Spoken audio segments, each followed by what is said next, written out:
Mainit na pinag-uusapan ngayon sa social media ang naging pahayag ni Joey De Leon matapos ang kontrobersyang kinasasangkutan ni Raisa May Dizon.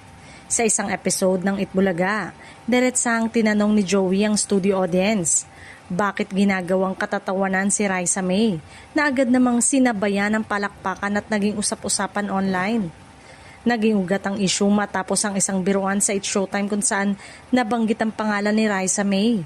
Maraming netizen ang nagbahagi ng kanika-nalang opinyon, kung saan may mga nagsabing hindi dapat idamay ang dating child star sa mga biro, habang ang iba naman ay naniniwalang bahagi lamang ito ng natural na kulitan sa programa. Dahil dito, tila ipinakita ni Joey ang kanyang pagsuporta kay Raisa May sa pamamagitan ng kanyang naging komento. Marami ang nagpahayag ng paghanga sa TV host dahil sa paninindigan nitong ipagtanggol ang isa sa mga naging kinilalang batang personalidad ng Itbulaga.